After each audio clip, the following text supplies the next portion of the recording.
ہمارا خاتمہ بال ایمان فرمائے. اللہ تمام بیماروں کو شفا کاملہ عاجلہ عطا فرمائے. آمین اللہ بے اولادوں کو نیک نرینہ اولاد عطا فرمائے. آمین. تو زیارتوں پہ نکلے ہیں تو اللہ سے دعا ہے کہ اللہ رب العزت ہماری زیارتوں کو بھی قبول و مقبول فرمائے. آمین. میرے بھائیو، ہر انسان چاہتا ہے کہ میں کامیاب ہو جاؤں. بے شک. تو سبحان اللہ، اللہ رب العزت بھی یہی چاہتے ہیں کہ میرا بندہ کامیاب ہو کر میرے پاس لوٹے. کہ اللہ رب العزت کو اپنے بندوں سے اتنی محبت ہے کہ دیکھیں کہ سبحان اللہ، ایک ماں کو اپنے بچے سے کتنی محبت ہوتی ہے. اللہ ایسے 70 ماہوں سے بھی زیادہ محبت کرتے ہیں اپنے بندوں سے. یہ محبت ہی تو ہے کہ اللہ رب العزت نے 1.25 لاکھ نبی دنیا میں بھیجے. بے شک. اب 1.25 لاکھ نبی اللہ نے دنیا میں کیوں بھیجے؟ میرے بھائی دوستو، جب آدم علیہ السلام کی اولاد راہ راست سے ہٹ جاتا تو اللہ رب العزت ڈائریکٹ ان پر عذاب نہیں بھیجتے، پہلے اپنا نبی بھیجتے کہ جائیں ان پر محنت کریں، ان کے دلوں پر محنت کرو، ان کو حق کی راہ دکھائیں، راہ راست پر ان کو بلاؤ. تو میرے بھائی دوستو، جس نے بھی وقت کے نبی کا کہنا مانا، وقت کے نبی کا ساتھ دیا، تو اللہ نے ان کو کامیاب کر کے دکھا دیا.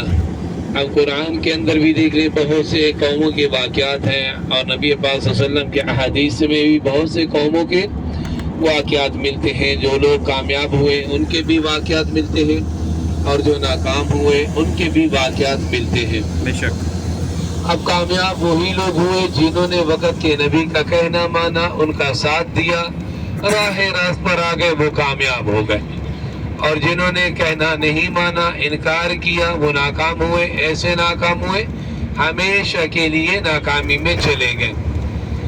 تو میرے بھائی دوستو، یہ اللہ تعالیٰ کی محبت ہے اپنے بندوں سے کہ ان کو اپنے طرف بلانا، اپنے بندوں کو بھیجنا، جا کر ان پر محنت کریں اور راہ راست کی طرف بلائیں، جنت کا راستہ دکھائیں.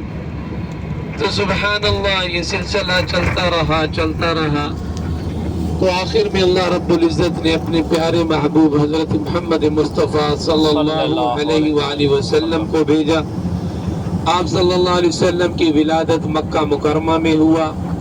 یہ آپ کے رائٹ سائڈ میں آپ کو برج نظر آ رہا ہے، اس کے بالکل ساتھ ہی رائٹ کراس کرنے کے بعد جہاں پر آپ کا عمرہ مکمل ہوا، مروہ کی پہاڑی پر، یہ رائٹ سائڈ میں مروہ کی پہاڑی ہے. تو جہاں پر آپ کا عمرہ مکمل ہوا، اس طرف اگر آپ باہر نکلے تو آپ کو سامنے وہ گھر مبارک نظر آئے گا جہاں پر اللہ کے محبوب کی ولادت ہوئی، آپ صلی اللہ علیہ وسلم پیدا ہوئے. آپ صلی اللہ علیہ وسلم کا گھر مبارک ہے. تو اللہ تعالیٰ نے اپنے محبوب کو دنیا میں بھیجا. آپ صلی اللہ علیہ وآلہ وسلم کی بچپنا مکہ مکرمہ میں گزرا. تو سبحان اللہ، آپ صلی اللہ علیہ وآلہ وسلم کے زمانے کو اور حضرت عیسیٰ علیہ السلام کے زمانے کو علماء کہتے ہیں کہ 500 سال کا فرق یا 600 سال کا فرق بتاتے ہیں. اب اس عرصے میں اللہ نے کسی نبی کو نہیں بھیجا. تو اب جب اللہ نے کسی نبی کو نہیں بھیجا تو کیا ہوا؟ جو اجتماعی طور پر محنت تھی، وہ محنت رکتے رکتے رک گیا. اب انفرادی طور پر نہ ہونے کے برابر محنت تھی کہ لوگوں کو ڈرانا، راہ راست پہ بلانا. اب یہ انفرادی طور پر بھی نہ ہونے کے برابر. اب میرے بھائیو دوستو، جب یہ محنت رک گئی، اب محنت رکنے کی وجہ سے کیا ہوا؟ لوگ گمراہی کی طرف جانے لگے. لوگ گمراہی کی طرف ایسے چلے گئے، ایسے گمراہ ہوئے کہ جس کا حساب و کتاب ہی نہیں، اندازہ نہیں لگا سکتے. اتنے گمراہی میں چلے گئے کہ کعبہ بیت اللہ کے اندر 360 بت رکھے گئے. کعبہ بیت اللہ میں 360 بت رکھے گئے. اب کعبہ بیت اللہ کا ننگا طواف کرنا، اسے عبادت سمجھنا. چھوٹی چھوٹی باتوں پر لڑائی جھگڑوں پر اتر آنا، اور وہ لڑائی جھگڑے قتل و غارت میں تبدیل ہو جانا. نسل در نسل یہ قتل و غارت چلتا تھا، یہ دشمنی چلتی تھی. غیرت کے نام پر اپنی بیٹیوں کو زندہ درگور کر دینا کہ میری بیٹی کسی کے نکاح میں کیوں جائے. اتنی جہلیت میں لوگ چلے گئے، اتنی گمراہی میں لوگ چلے گئے. چھوٹی چھوٹی باتوں پر لڑائی، اور وہ لڑائی قتل و غارت میں تبدیل، اپنی بیٹیوں کو زندہ درگور کرنا، اتنی گمراہی، اتنی اللہ کی نافرمانی میں چلے گئے۔ تو میرے بھائیو دوستو، اللہ رب العزت کے پیارے محبوب نے بچپنا ان کفار مکہ کے بیچ میں گزارا۔ اب مکہ کے لوگوں کو کیا پتا کہ سبحان اللہ یہ بچہ امام الانبیاء ہے، خاتم النبیین ہے، مکہ کے وارث ہیں، اب دنیا میں روشنی پھیلے گی اس بچے کی طفیل۔ تو سبحان اللہ تمام مکہ کے لوگ آپ صلی اللہ علیہ وسلم سے بچپنا سے ہی محبت کرتے تھے، حتیٰ کہ کعبہ بیت اللہ کے اندر ایک تخت بنا ہوا تھا، یہ سردار تھے جو مکہ کے، وہ سردار اس تخت پر بیٹھا کرتے تھے۔ یہ بالکل جہاں سے آپ نے عمرہ شروع کیا ہے اس کے سامنے یہاں پر ایک تخت بنا ہوا تھا، تو یہاں اس تخت کے اوپر کسی بچے کی بھی جرت نہیں تھی بیٹھنے کی سوائے سرداروں کے۔ اتنی سختی کرتے تھے کفار مکہ، اتنا تکبر کہ سرداروں کے علاوہ کوئی اس تخت پر نہ بیٹھے۔ اور سبحان اللہ امام الانبیاء نبی پاک صلی اللہ علیہ وآلہ وسلم بچپنا میں بھی آپ صلی اللہ علیہ وسلم جا کر اس تخت پر بیٹھ جاتے اور ایسے بیٹھتے جیسے سردار بیٹھے ہوں، کیونکہ اب کعبہ کا اصل وارث جو آ چکا تھا، اصل سردار جو آ چکا تھا، اور کسی کی یہ جرت نہیں ہوتی تھی، کسی کی یہ جرت نہیں ہوتی تھی کہ اللہ کے محبوب کو کوئی کہے کہ آپ یہاں سے اٹھیں، آپ کیوں بیٹھے، یہ تو سرداروں کی جگہ ہے، کسی کی جرت ہی نہیں ہوتی تھی۔ اللہ کے محبوب آرام سے بیٹھے رہتے تھے۔ یہ تو آپ صلی اللہ علیہ وسلم کے کرامات بچپن سے ہی شروع ہو چکے تھے۔ اب لوگوں کو تو نہیں پتا تھا کہ یہ امام الانبیاء ہیں، خاتم النبیین ہیں، مکہ کے وارث ہیں۔ تو سبحان اللہ یہ سلسلہ چلتا رہا۔ مکہ کے اندر آپ صلی اللہ علیہ وسلم کو صادق اور امین کے لقب سے پکارتے تھے، اپنی امانتیں اللہ کے محبوب کے پاس رکھتے تھے۔ سبحان اللہ یہ سلسلہ چلتا رہا۔ آپ صلی اللہ علیہ وسلم جب 40 سال کی عمر میں پہنچے تو اللہ رب العزت نے اپنے محبوب کو کہا کہ اے میرے محبوب، اب آپ لوگوں کو دعوت دو، اب لوگوں کو حق کی طرف بلائیں۔ تو سبحان اللہ اللہ کے محبوب نے اللہ کے حکم پر کفار مکہ کو، جہاں پر اپنے صفا مروہ شروع کیا ہے، اس سائڈ میں ان لوگوں کو جمع کیا اور ان سے مخاطب ہوئے کہ اگر میں آپ لوگوں کو کہوں اس پہاڑ کے پیچھے سے دشمن آپ پر حملہ آور ہونے والا ہے، کیا آپ میری اس بات کو مان لو گے؟ تو سب نے بیک آواز بلند ہو کر کہا کہ ہم آپ کی بات ضرور مان لیں گے، کیونکہ آپ صادق ہیں، امین ہیں، سچے ہیں۔ آپ نے تو کبھی بچپنا میں جھوٹ نہیں کہا، آپ نے تو کبھی مذاق میں بھی جھوٹ نہیں کہا، ہم آپ کی بات ضرور مان لیں گے۔ تو میرے بھائی دوستو پھر اللہ کے محبوب نے کہا کہ پھر میری یہ بات بھی مان لو اور پڑھ لو قُلْ لَا إِلَهَ إِلَّا اللَّهُ تُفْلِحُونَ۔ تو میرے بھائی دوستو آج ہم نے ماں کے گود میں کلمہ پڑھ لیا، ماں کے گود میں ہم نے کلمہ پڑھ لیا، کلمہ ہمیں نصیب ہو گیا، لیکن آج تک ہم نے اس پر غور نہیں کی، اس پر فکر نہیں کی، اسے سمجھنے کی کوشش نہیں کی کہ ہم نے کلمہ تو پڑھ لیا کہ لا الہ الا اللہ محمد رسول اللہ ہم نے پڑھ لیا، لیکن کبھی اس کے اوپر غور نہیں کیا، یہ کلمہ ہمیں کہتا کیا ہے، اس کے معنی کیا ہے، اس کا مفہوم کیا ہے۔ اب اللہ کے محبوب نے جب یہ دعوت دی کہ پڑھ لو قُلْ لَا إِلَهَ إِلَّا اللَّهُ تُفْلِحُونَ، تو میرے بھائی دوستو اس ٹائم کے مشرک، اس ٹائم کے کافر وہ بھی سمجھ گئے کہ اللہ کے محبوب ہمیں کس چیز کی دعوت دے رہے۔ ابو لہب کھڑے ہوئے، سب سے پہلے اللہ کے محبوب کو پتھر مارا کہ آپ نے ہمیں اس لیے یہاں پہ جمع کیا۔ کافر ہے لیکن وہ سمجھ گئے کہ اللہ کے محبوب ہمیں کس چیز کی دعوت دے رہے کہ قُلْ لَا إِلَهَ إِلَّا اللَّهُ تُفْلِحُونَ، یعنی ہر چیز کی نفی اس میں آ جاتا ہے، کسی سے کچھ نہیں ہوتا، عزت ذلت کامیابی ناکامی ایک اللہ کے ہاتھ میں ہے۔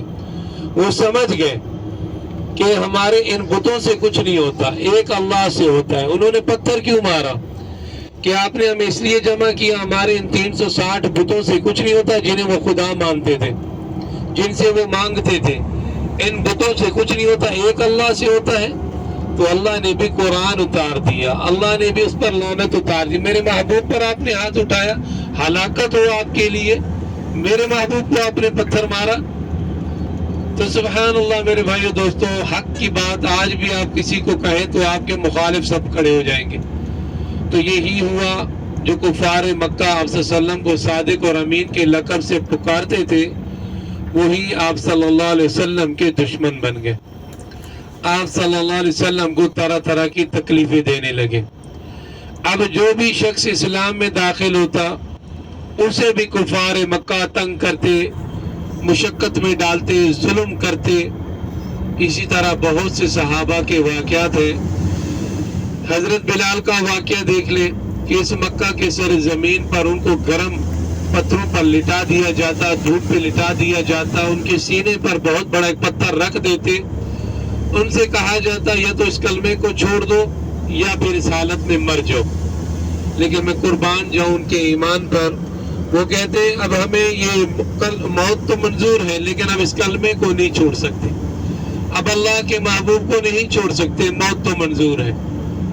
ساری مشقتیں برداشت کرتے، سارے ظلم برداشت کیے، لیکن کہا اب اللہ کے محبوب کو نہیں چھوڑ سکتے۔ حضرت خبیب رضی اللہ تعالیٰ عنہ کا واقعہ دیکھ لیں، مکہ کے اندر ان کو گرم انگاروں پر گھسیٹا جاتا، لٹایا جاتا، اور وہ کہتے کہ یا تو اس کلمے کو چھوڑ دو یا تو اس حالت میں مر جاؤ۔ وہ کہتے کہ موت تو منظور ہے لیکن اب اس کلمے کو نہیں چھوڑ سکتے۔ حضرت خبیب جب مسلمانوں کو فتح ہوا، بعد میں بہت دفعہ اللہ کے محبوب کے ہاں کبھی کبھار بیٹھ کر وہ کرتا اٹھا کر دکھاتے کہ اللہ کے محبوب اتنا ہم پر ظلم کیا جاتا۔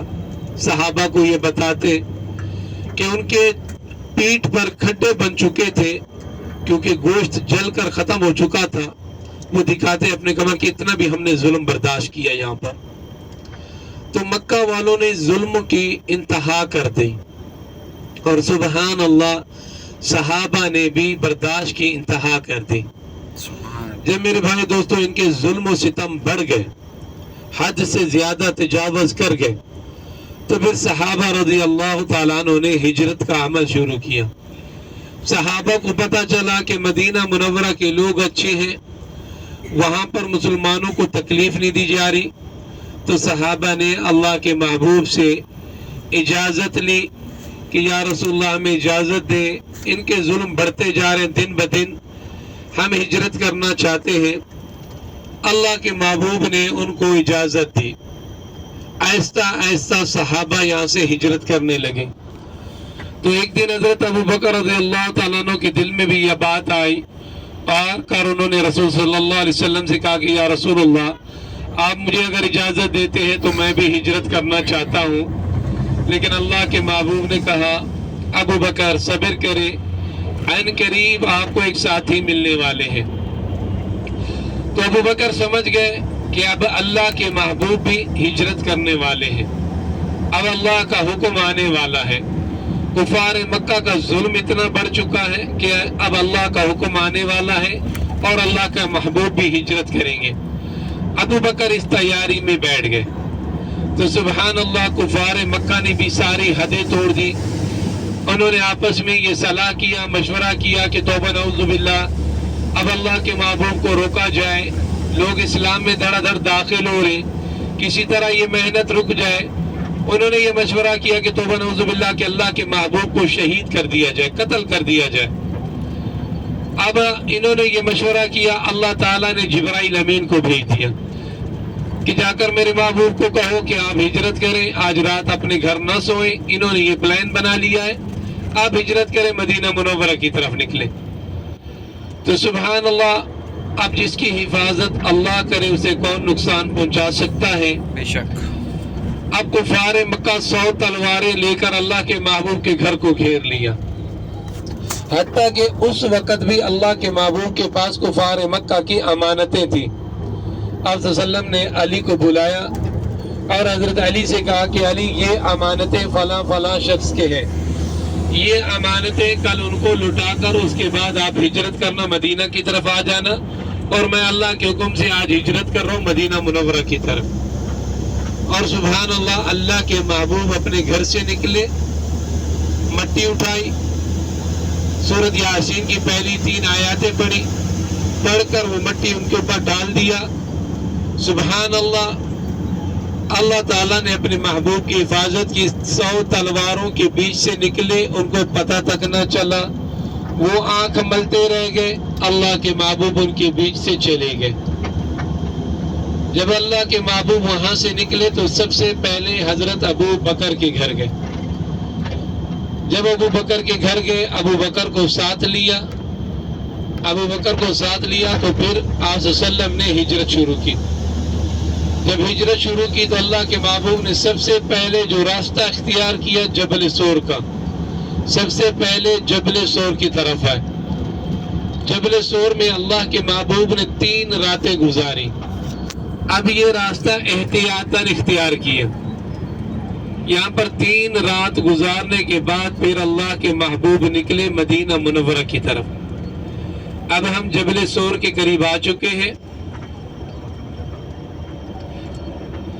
جبل سور کے پاس آ چکے ہیں جہاں پر اللہ کے محبوب نے 3 راتیں گزاری۔ 3 رات گزارنے کے بعد پھر اللہ کے محبوب یہاں سے نکلے مدینہ منورہ کی طرف۔ تو آپ لوگوں سے گزارش ہے آپ نیچے آ جائیں، میں آپ کو یہاں سے دکھا دوں اور انشاءاللہ پھر تفصیلاً آگے اس کا واقعہ سناؤں گا۔ ابھی نیچے جاتے ہیں انشاءاللہ۔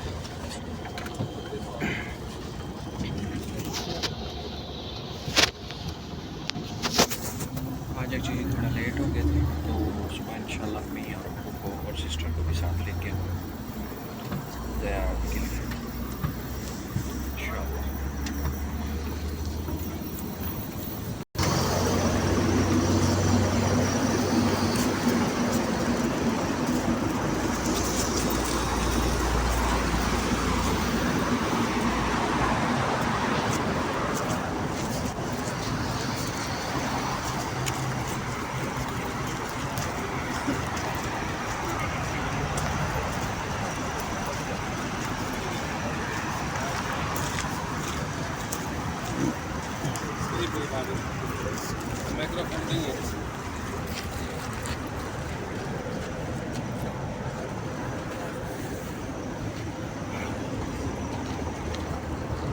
آپ تھوڑا سا ان کو بتاتے رہے نا، جی میں بتا رہا ہوں، ساتھ ہی رہو اس کے۔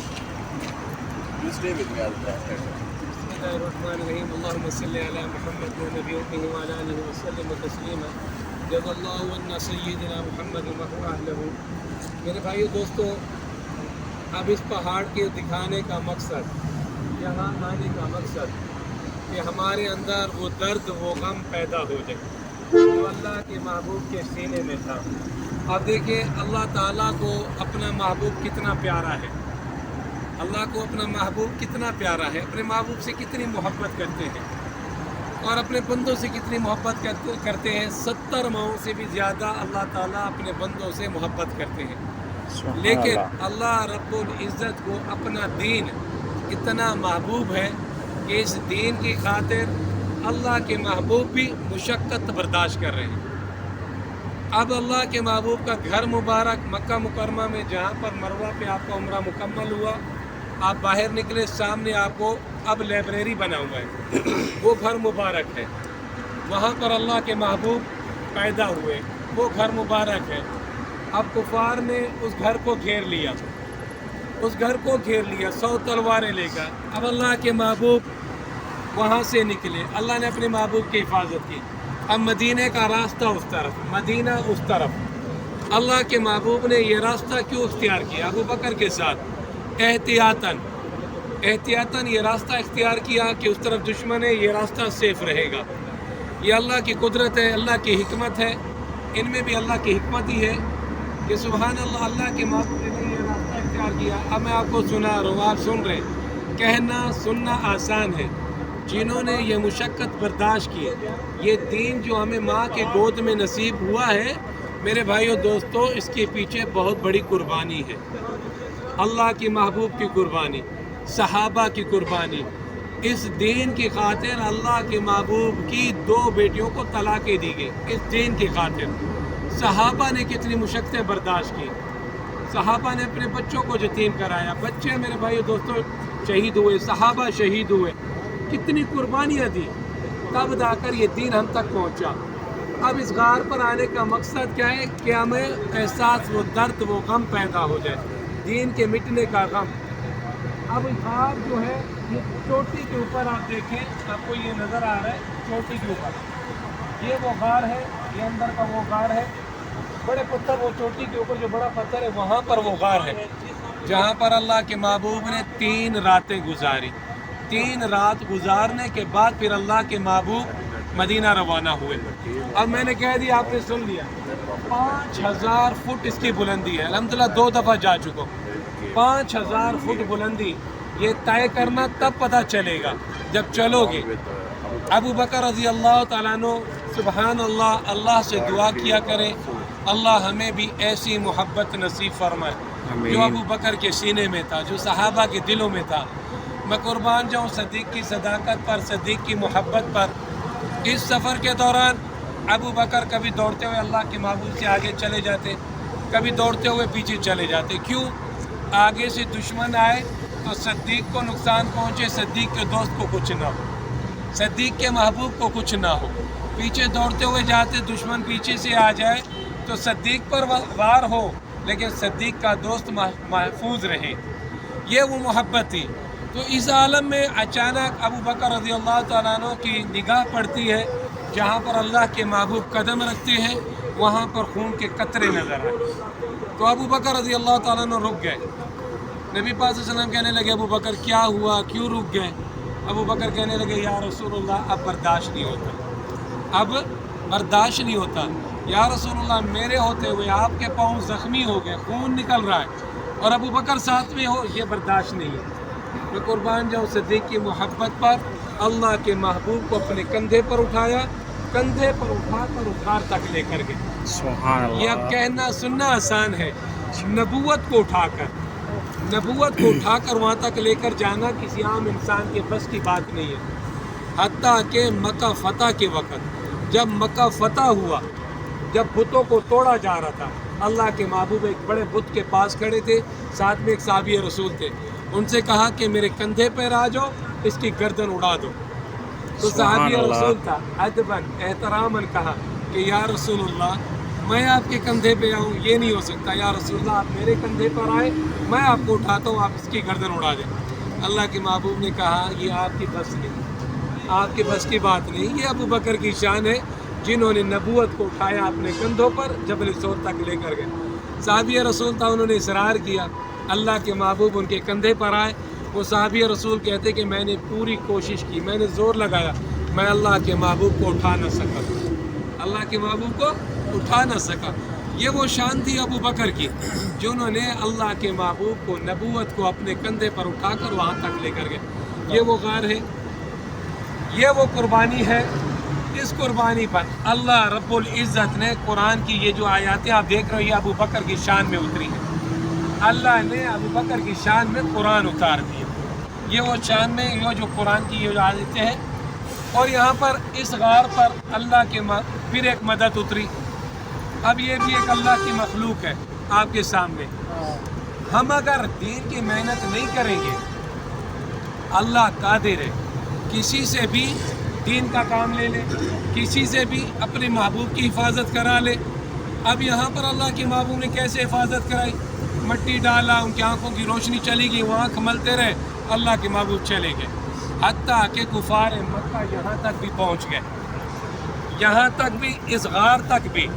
اب یہاں جب پہنچے، ابو بکر کہنے لگے یا رسول اللہ اگر یہ ظالم نیچے اپنے پاؤں کو دیکھیں گے تو ہمیں دیکھ لیں گے۔ اللہ کے محبوب نے کہا ابو بکر کیوں پریشان ہوتے ہیں، ہم دو نہیں، تیسرا اللہ ہمارے ساتھ ہے، تیسرا اللہ ہمارے ساتھ ہے۔ اب اللہ نے یہاں پہ کیسے حفاظت کی؟ اب یہ غار دیکھیں، یہ اس کا منہ ہے، اب مکڑی دیکھیں، چھوٹی سی مخلوق ہے، اللہ نے اسے حکم دے دیا، مکڑی نے اس منہ کے اوپر جالا بنا دیا۔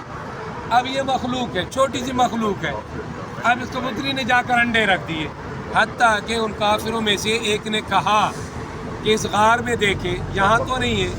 جو ان کے ساتھ سردار تھا اس نے کہا بے وقوف تجھے نظر نہیں آتا، اگر اس کے اندر کوئی انسان جائے تو وہ جالا اس کے اوپر نہیں رہتا، یہ جالا ہے، اس کے اوپر جالا ہے، اندر تو کوئی نہیں ہے، چلو واپس چلے، کوئی نہیں ہے اس کے اندر. تو اللہ نے اپنے محبوب کی یہاں پر دوبارہ حفاظت کی، وہ واپس چلے گئے. اللہ کے محبوب نے یہاں پر 3 راتیں گزاری. ابو بکر نے اللہ کے محبوب کے یہاں پر خدمت کی، کیونکہ ابو بکر رضی اللہ تعالیٰ عنہ کا ایک غلام تھا جو ابو بکر کی بکریاں چراتا تھا. یہ پہلے سے پلان بن چکا تھا، وہ بکریاں چرانے یہی آتا تھا.